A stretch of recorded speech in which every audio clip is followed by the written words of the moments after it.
Hello and welcome to the Everything is Black and White podcast. It's time for the view from the opposition. This week it comes from Luke Seychell, host of the Let's Talk Palace podcast. Luke, thank you very much for popping onto the podcast. How are you keeping? Yeah, not too bad. Not too bad. Excited to, get back into Premier League football after the international break. Very happy with our start to the season, despite the issues and despite kind of the fan reaction towards the transfer window that just went. So yeah, looking good. Cheers for having me on, mate. No, thank you for sparing the time. Yes, I can't wait for the Premier League to return. Our listeners know how much I despise the international breaks, and I'm looking forward to being back at St James Park on Saturday. Crystal Palace, the visitors, and I was telling you off camera, I'm a big fan of Palace. I think they're a very underrated side. What can we expect from Palace in terms of how they will approach the visit to Newcastle? I think based on our last few games, you'll get similar, even though we've had a different manager in them times. It'll be Palace trying to soak up the pressure. You know what Roy Hodgson's like. You saw what we did against Manchester United away, soaked up the pressure, took our opportunity, and then just allowed United to attack. And obviously, love a bit of a counter attack. But with so many injuries, attacking wise, it's looking like we're going to struggle with creativity. We've got a few good players coming back, hopefully, for the weekend. But yeah, I think standard Roy Hodgson performance. Let's see what happens. Only conceded 7 goals this season. So, hopefully we can keep that going. You mentioned there the Manchester United game, and that stands out really of the results over the last few weeks before the break. But clean sheets against Forest and Fulham. So, Palace definitely know how to stop the opposition scoring. You mentioned there the injuries. So the last time I checked, it was 11 injuries. But I did see you tweet out something this morning which might give Palace fans a little bit of hope that it's not going to be 11 out on Saturday, and you might have one or two returning for the game against Newcastle. Yeah, I think this is actually huge. Jefferson Lerma and Cheikh Doucouré should both be back. They are both solid midfielders, probably up there with some of our best midfielders we've ever had in the Premier League in terms of defensively, but they can also contribute in attack. Doucouré at Lens was more of a box-to-box midfielder. He might be asked to do that role more with Eze out. But yeah, really, really excited to see them. And Lerma, free transfer in the summer. Didn't really expect too much, didn't know, didn't watch him too much, but he's just come in and completely changed the shape of our side. And you know what? I understand why Bournemouth fans were so gutted to see him go because he's a class above for us. Yeah, I would have loved to see him in black and white, actually, just to offer a Yeah. bit of depth into Newcastle's squad with everything that's going on. 11 injuries, that is a big number, and 2 star players as well in Ulis and Eze. How have Palace coped? I mean, if you look at the results, they've done all right, but in terms of missing particularly those 2 big names, how have they done? Yeah, that's been the shock, really, isn't it? That we've actually managed to get top half despite this.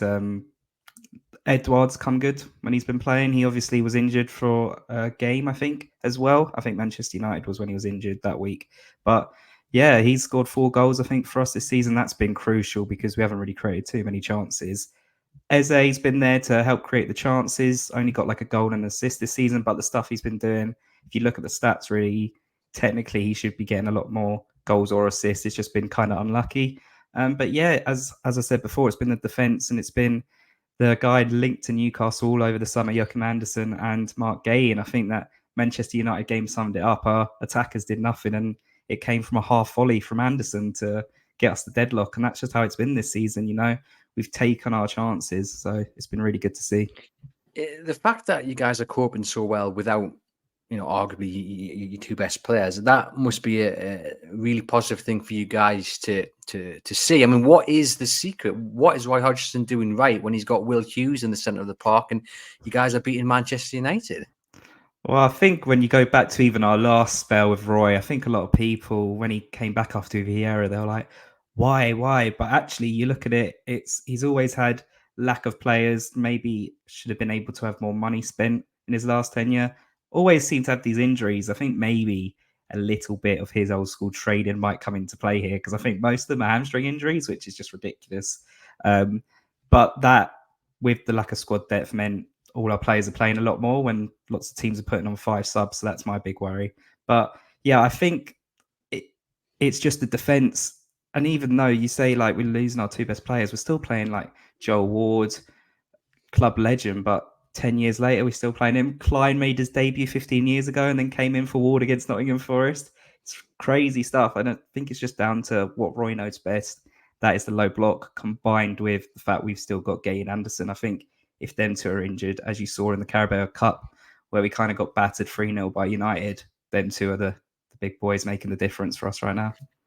We will talk about Roy in a moment because, again, I'm a big fan. I'm loving the story, as I mentioned on yesterday's podcast from the Newcastle point of view. But yeah, before we talk about Roy, let's talk about Joachim Andersen then, because as you mentioned, linked to Newcastle in the summer, and I think the quote was something like £40 million, and I laughed it out the room. But actually, the way he started the season, you can see a little bit why Palace put such a big price on him. I mean, fantastic goal, like you said, against Manchester United, but defensively, he just looks like a proper good Premier League centre-back, and you can see why Newcastle United and other teams are sniffing around him. Are you worried that if he continues the good form shown so far that he might be away in January? I think January, in our current state, bearing in mind how little our owners kind of want to spend player-wise, I can't see it happening. I think it'd be outrageous and it cause horrendous outroar if it did happen. But next summer, I think Palace fans are thinking about 5 of our players could go. It's just how it is now.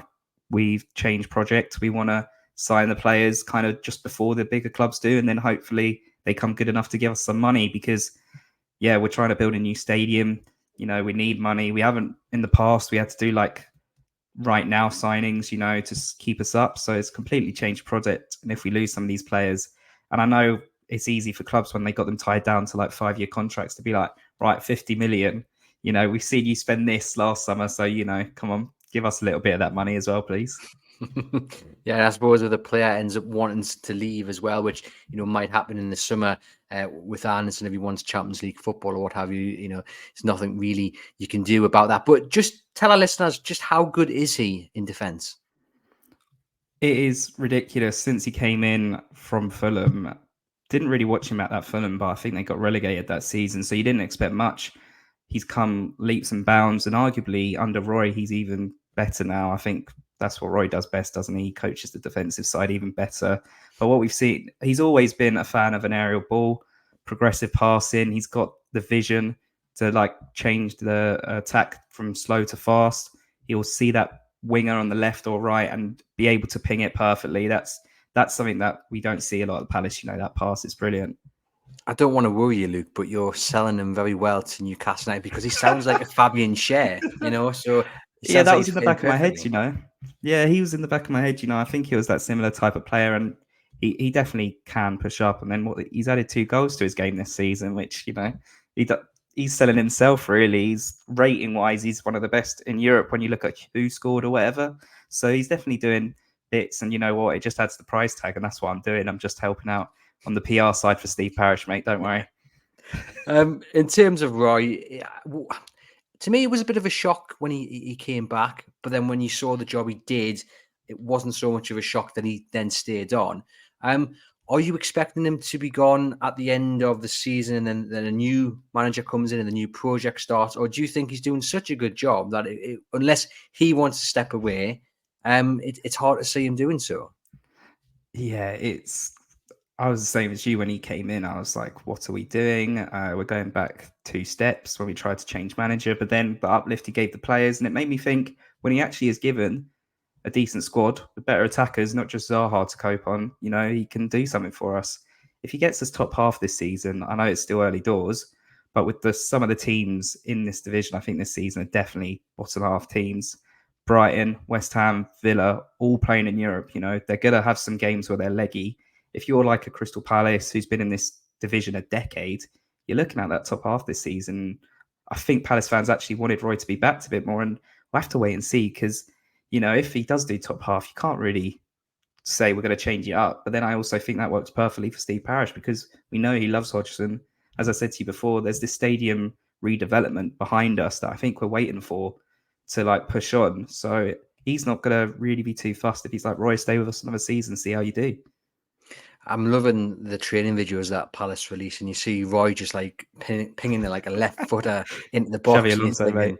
Yeah, exactly. Yeah, everyone's probably seen the Alonso videos this week. I think it's from Leverkusen, isn't it? But he's just copying Roy. I mean, Roy, what 74, 75 to still be not going to pass about like that.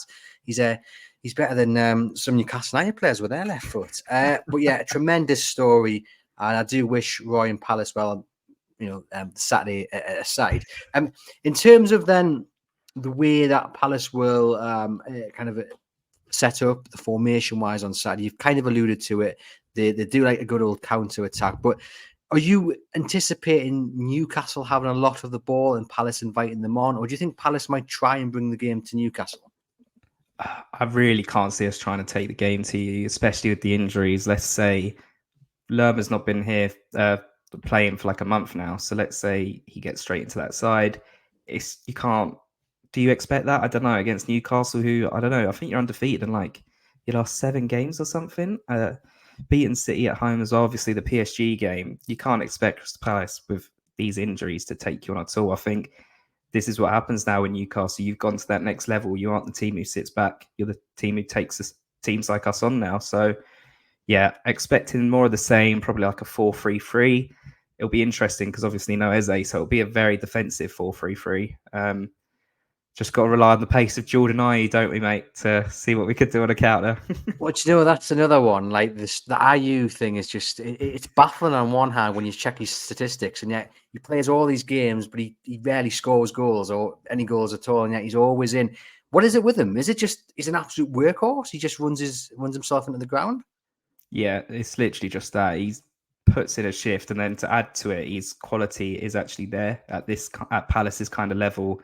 You'd want more goals from him. He's a winger. He used to be a number 9. I don't know how, to be honest. He did have that one season. He got like 9 or 10 for us, but you'd expect a bit more. But that's kind of perfect for us at the moment. He puts the shift in. Really, really good at that. Can't really complain with him that much. Only 2.5 mil. I think we bought him for. Very happy.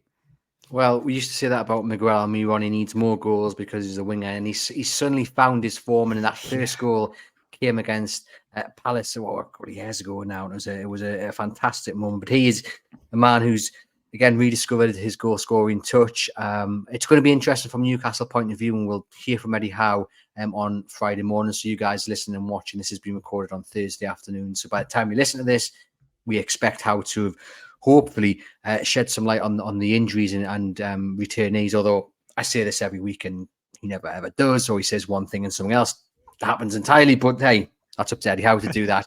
But we may find out some information on Isak and Callum Wilson. Isak withdrew from the Swedish squad during the break because of a knock he'd picked up. Callum Wilson only had 10 minutes against West Ham in the last game.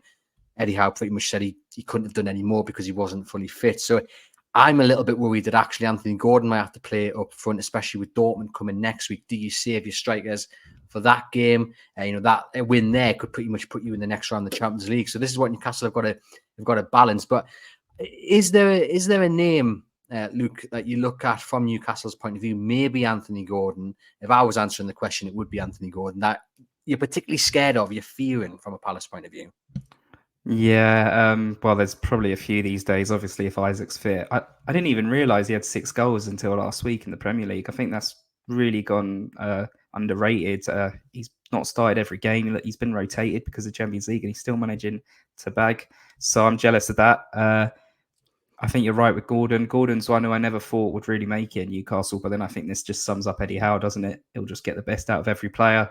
Almiron, another example. I'm always scared of Almiron because he loves a goal against us, I feel. And that weldy that you were talking about before that you got at St. James's Park, that was ridiculous. So he's my big worry as well. But yeah, if Gordon's more up front, I wouldn't be as worried. If he's more playing on that left or on that right, if it's on the left, we've got either Joe Ward and Nathaniel Klein. I'd expect him to, be able to get past them two quite a bit. Joe Ward can put a shift in, but it's when it's the pace, when you do get a counter-attack or two, possibly. So, yeah, I agree with you there. He's the big worry. And then, you know what, Longstaff this season, I think he's been so undervalued by opposition fans. He's putting in a shift. I don't want to get too into Newcastle and praise him too much, but, there's possibly an England spot for him there in the future if he carries on like this. So, they're the 3 for me. Well, our listeners know that I've been pushing Longstaff into the England squad, but I don't think he's going to get a call up under Gareth Southgate, unfortunately. I think Good old Gareth, stuck in his ways, but that's another topic for another podcast. In terms of Palace, then, if you were sitting down with Eddie Howe right now and he says, Luke, tell me the main strength of Palace that I'm going to have to try and shut up or keep quiet, what would it be? It's difficult right now because I will find out Roy Hodgson's press conference how many players we've actually got available. But, this could be a game for us where our academy prospect Raksaki has to come in. He came on against Forest. He did look good, He's just a bit of an unknown entity. So, don't get complacent against him should he have to play. I think Sheikh Doucouré could be big, both in attack and defence. So I think it's just about locking down that midfield. If you can win that midfield battle consistently throughout the game, then I think you can get the win. As I said before, the defence is huge. But I think if you're talking to Eddie Howe, you've got to be winning that midfield battle. And I think it's going to be really exciting. Yeah, well, it'd be Bruno and Longstaff, you'd assume, certain to start. And then there is a question whether Sandro Tonali, with everything that's going on with the investigation into illegal betting, it looks like he will be available to be picked. But if it was me, I wouldn't be putting him anywhere near the squad, let alone the starting 11, because with everything that's going on, his mindset's not going to be right. So then is it Elliot Andersen coming in? Is Joe Linton going to be fit there? That's the decision, I think, to be made in the midfield. But I agree, it is going to be absolutely key. If Eddie Howe was then asking for the biggest weakness, Luke, what would you be telling him? That's a hard one. I think a lot of times this season I've been worried about Joe Ward, and he has put in a top shift. He's locked down some top wingers this season. But, if you are looking at it, it probably is his wing. That's why Ayew is so good there, because he can help Ward out. I think a couple of goals we have conceded have been down to Ward, kind of the pay. Just again, it's not his fault. He shouldn't be having to play consistently in the Premier League if he hasn't got the pace for it. But he has the defensive quality. So for me, it's him. And then, I guess it is just hoping we don't get too complacent. It's hard right now to talk about what our kind of weaknesses are, because I know we're going to just defend this game. I know it's going to be a low possession game. I think you've just got to take your chances and, hope we don't switch off. Hope you don't switch off, sorry. You can say, look, if you want, there are no weaknesses for Crystal Palace. It's all right. Every other opposition journalist does. I had it in the back of my head, but, I think there is when you're playing Newcastle away from home, that's one of the toughest away games at the moment. So, I think it is just going to be the 12th man there, isn't it? So it's going to be a bit of a war of attrition, I guess. And Newcastle have become quite good at it hitting teams that just sit back. They've had to get used to it, because what they initially did in Eddie Howe was, they would sit back and absorb and hit on the counter. But now it's the other way around, because teams have kind of said, okay, but if you're that good, let's see what you can do. And they've started to really work out how to play to their strengths. So I think they will get the better of a Palace on Saturday, although I do think it'll be a very close game. If Eddie Howe is sticking one member of Palace's starting 11 on the dressing room wall and saying that is the man you've got to get into, that's the man you've got to rattle, that's the man you've got to stop, who is it? God, I guess Edwards for this game. If we're going to get a chance, it's going to be through him if he's fully fit. If you're trying to, get a bit under someone's skin, Andersen does love a little pushback. He does give it back as well. But yeah, no, apart from that, it'll be interesting to see actually how you guys deal with our wingers. I know I don't know who's going to be on the left. I know it's going to be Ayew, but if you could just get into them a little bit, then you're just going to nullify our attack, especially if you do that early doors. Yeah, Kieran Trippier, I'll be waiting to see who he's up against, I guess. Yeah. Performing superbly for England at left back. He'll be back at right back for Newcastle. And Dan Burn, you'd assume over on left back. It's going to be interesting, like you say, to see these starting lineups. I'm always interested, Luke, to get the viewpoint from opposition journalists about what they think about Newcastle as in the bigger picture kind of scheme of things. What have you made of Newcastle qualifying for the Champions League and how they've gone about kind of transfer business and just genuinely trying to upset the established order in the Premier League? Yeah, let's take all the fan reaction to, the ownership and all that. If you're looking at what they've done, ridiculous job. Yes, they've had money, but I think these days, the Premier League, if you're going to want success, you're going to have to spend. It's just sadly the way it is these days. But I think what helps them is they've got a manager who can do the basics. He's not scared to go to a plan B. And he also has a very good plan A, combined with players who actually are fully passionate as well. You're not in that kind of stage of like, let's say Chelsea, I think players down tools easily there. You're not going to get that at Newcastle. So it's obviously surprising, even though you got the takeover. Didn't expect it to happen this quick. Didn't expect you to be in the Champions League. Didn't expect you to be beating PSG. So obviously that's ridiculous. So it's very surprising is the way I'd say it.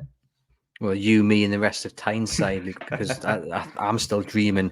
At least I think I am about the PSG result and everything that's happened so far. But yes, it has been a great ride and hopefully more success to come. Just finally, then on Palace, you've been very modest about Palace, and you haven't said it explicitly, but I think you may be expecting Newcastle to win on Saturday. I don't know. You can correct us if I'm wrong. But my question to you is, they come into this game in good form. There must be a confidence within that camp that they can get the better of Newcastle. Yeah, look, I can be a bit pessimistic. The people who know me do know that a little bit. I don't like to get my hopes up because I've had them crushed on many an occasion, aka the FA Cup final in 2016 when we took the lead for 3 minutes. So, I think since then my emotions pre-match are a bit more settled. But yeah, as we said, you look at Manchester United. We get that. I know they're in poor form, but that's still ridiculous, bearing in mind we lost 3-0 to them like 4 days earlier. You look at Newcastle, they've got a tough Champions League game a few days. Let's say we pinch a cheeky goal first 5 minutes. That would be brilliant because we know we can just sit back then and we don't have to attack. It is going to be how long can we not concede for, I feel, because you do like scoring a lot of goals. But yeah, we've only conceded 7 this season. Sam Johnston's got the most clean sheets in the Premier League this season. So there's hope. And you know what? I guess a betting man would probably put 0-0 because I swear our last 3 or 4 fixtures have been a 0-0. Even in the cup, I think you have to go to penalties. So it's not going to be fun to watch. Let's say that. No, I don't think it's going to be a good one for the neutral. And also, we'll try and not mention betting, given everything that's going on. Because of course that's the other thing. Sandro Tonali. Will he play? Won't he play? And that's dominated the preparation for Newcastle. Yeah, that's all Eddie Howe's going to be asked about in his press conference. It's all everyone's talking about. And, you don't want any distraction when you're coming back from an international break, and especially not one like this, where potentially, a year's ban could be handed down. So all the preparation, all the kind of, focus on the training pitch you imagine's been kind of thrown out the window with what's going on. But hopefully Eddie Howe's managed to keep some focus with his preparation ahead of Palace. You mentioned there the cup final. I'm assuming that is the should I say, I'm going to say infamous Alan Pardew dance, right? Yeah, mate. Of course it is. Took that lead. 3 minutes later, we concede and then lose an extra time. But yeah, that infamous Alan Pardew dance will never be erased from my memory, of course. I don't think it'll be erased from anyone's memory. And actually, when you look at it, it's potentially where Dan Burn got his from. You never know. They're very similar. Very similar. Yeah, don't worry. I'll be doing that dance move if we get the 1-0 win on Saturday. Well, that leads us nicely to the final question then. Give me your score prediction. How is Saturday going to go? I've been modest, as you say, and pessimistic, but I'm definitely not going to give you guys the win. I know I feel like there's going to be a 0-0, but I feel like that's a boring prediction. So I am going to say 1-1. Well, I'm going to go 1-0 to Newcastle. I think it'll be a close game. I mean, you could get the 0-0. I could say 1-0, but then if VAR has its way, it'll probably be 0-0 because we all remember what happened not too long ago. Again, we'll not. I don't know what you mean, mate. Don't worry. No, we'll not. Yeah, we'll not get into that because we could be here all day if I get started on good old VAR. But I think 1-0 to Newcastle. I think it's going to be a close game, and I think it is going to be Newcastle just having to pass the ball about and just looking for those openings. But when you've got Bruno, you've got the relationship between Trippier and Almiron on the right, it should come together. It's just about how focused they are with everything that's going on off the pitch. And hopefully, the players haven't let the Dortmund game come into their mind. They've been very good at being focused with the game in hand so far in this season. So hopefully they are once again. But yes, Luke, thank you very much for popping on to the Everything is Black and White podcast. Just tell our listeners, if they do want to learn a bit more about Crystal Palace, where they can find your podcast. Yes, so as you said, I host a show, Let's Talk Palace, which is on Spotify. It's on Toto Football's podcast. Me and Billy do that every week. We haven't done this one because of the international break, but we are doing that weekly. And yeah, Luke_Seychell on Twitter for just every football view possible that I talk about. There we go. Well, Lucas, thank you very much once again for popping Cheers, on mate, to the for having me on. podcast. To you guys listening and watching, hit that subscribe button, hit that follow button, leave us a rating and review, and share the pod amongst your Newcastle United supporting friends and family. And head over to chroniclelive.co.uk by the time you listen to this, unless you listen to it at 5 a.m. when it goes out. Eddie Howe's press conference may well already be up on the website, so check that out. And also bookmark it for the 3 p.m. kickoff, Newcastle versus Crystal Palace. It's not on TV, so you're going to have to come to our website for the dedicated live blog. You know you are, guys. That's where you've got to go for all the coverage. And in the meantime, keep yourselves safe and enjoy the rest of your week.